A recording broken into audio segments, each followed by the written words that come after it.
actually got arrested, you know, for believing in what you're doing. You know what I mean? Ain't that something? Yeah, I saw that. So They was scared because we had a progressive DA. Our DA in DeSoto Parish, we didn't play. We believe in giving second chances. Say for instance, you got your first drug charge. mm-hmm. So if you do a 12-month program, we were able to get it. You was able to get it sponged off your record. You know, everybody don't offer that. Everybody don't offer that. Or first time offender if it's not a violent crime.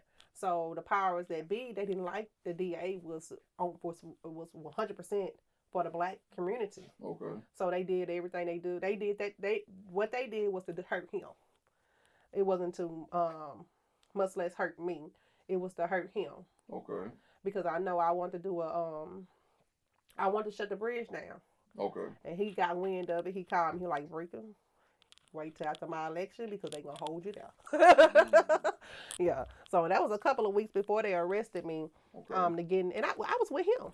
Me and him was together when we had got the 150 black men to vote. He was out there with me. He witnessed it. Actually, he's speaking on my behalf on my trial. Okay. When we take it to trial.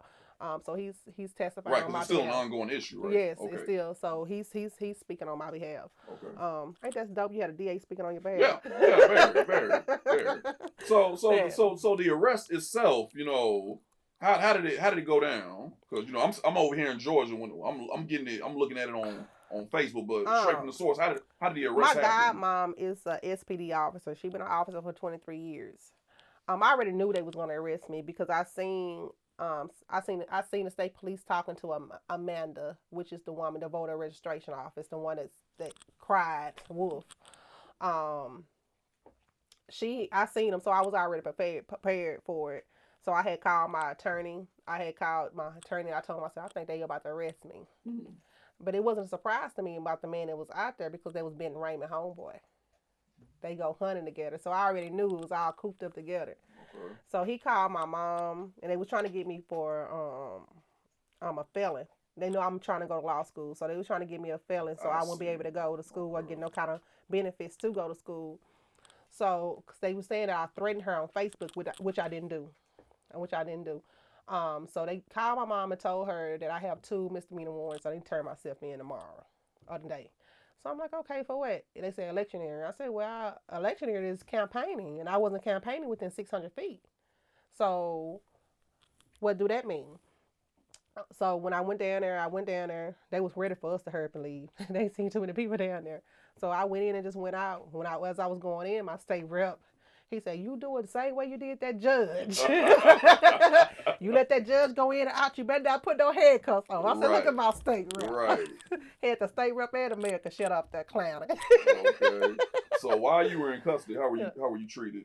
I was treated fine. Like, I knew the people in the back. Like, some of them deputies I knew, and they know, but they scared. They scared of retaliation. Like, the roots that goes into soda is deep, and it's scary. I can imagine. It's scary. I had somebody call my state rep and said, if Breka don't sit down, I'm gonna show her what the KKK is about. My state rep said, I ain't been in war, because he fought in 9/11 in a while. So, but if I gotta go back to war behind Breka, I will. Like, y'all not gonna pump me. So you're getting real deal physical threats. Yes.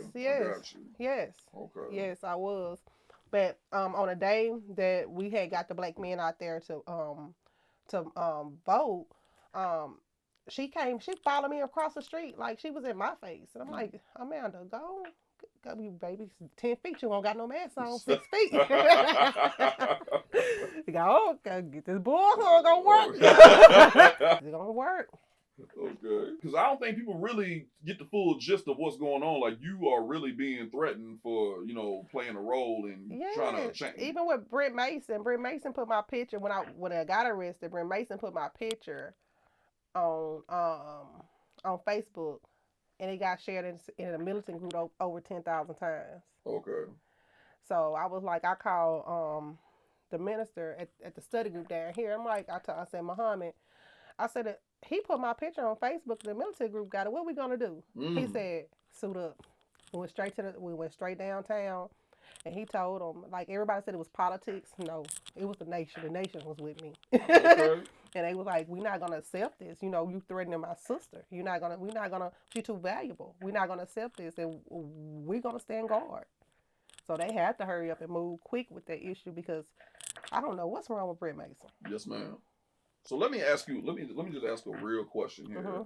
How often do you think about, you know, the safety of you or your family, you know, while you're out here, you know, doing what you're doing, camp, you know, for a change? I mean, you can't walk in fear. So I don't walk in fear. My kids, they know what to do.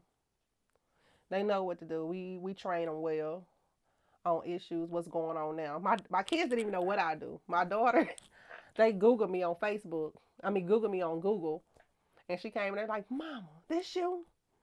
I like, yeah. She said, Mama, when you went to jail? I'm like, girl, I ain't go to jail. Yes, you did. You went to jail. Like, Lord. But they wasn't aware, but we had to make them aware of what was going on.